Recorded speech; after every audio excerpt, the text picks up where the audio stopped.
Trying to buy people off is like trying to put out a fire or gasoline with gasoline. With word processors, lawyers can receive reduce countless claims.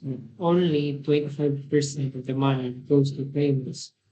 The rest goes to the lawyers, doctors, etc. If you want to be cynical, look at the perjury.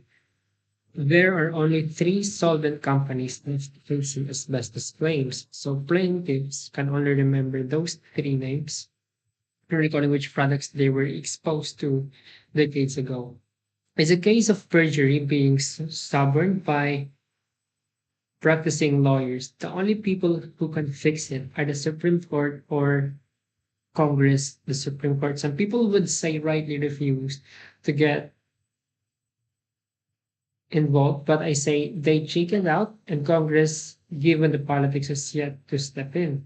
There's an important lesson here.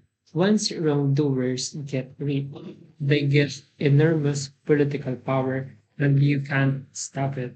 So the key is to nip things like this in the bud. It would be easy to fix the problem. The right way is to say, we're not going to pay off all these little claims.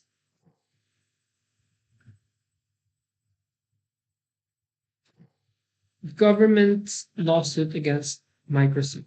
Someone whose salary is paid by US taxpayers is happy to dramatically weaken the one place where we are winning big. Every business tries to turn this year's success into next year's greater success. It's hard for me to see why Microsoft is sinful to do this. If it's a sin, then I hope all of Berkshire Hathaway subsidiaries are sinners. Mental models. The importance of multiple mental models.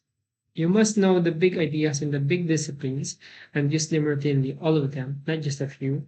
Most people are trained in one model economics, for example, and try to solve all problems in one way. You know the old saying, to the man with a hammer, the world looks like a nail. This is a dumb way of handling problems. You need a different checklist and a different mental models for different companies. I can never make it easy by saying, here are three things. You have to derive it yourself to ingrain it in your head for the rest of your life. You can't learn those 100 big ideas. You really need the way many students do, where you learn them well enough to bang them back to the professor and get your grade. And then you empty them out as though you were emptying a bathtub so you can take in more water next time. If that's the way you can take in more water next time, if that's the way you learn the 100 big models you're going to need and also run in the game of life, you have to learn the models so that they become part of your every use repertoire. By the way, there's no rule that you can't add another model or two even fairly late in life. In fact, I've clearly done that. I got most of the big ones quite early, however. The happier mental realm I recommend is one from which no one willingly returns. A return would be like cutting off one's hand. The ethos of not fooling yourself. It is ridiculous the way a lot of people playing to failed ideas. It's not bringing in the new ideas. It's so hard. It's getting rid of the old ones. The ethos of not fooling yourself is one of the best you could possibly have. It's powerful because it's so rare.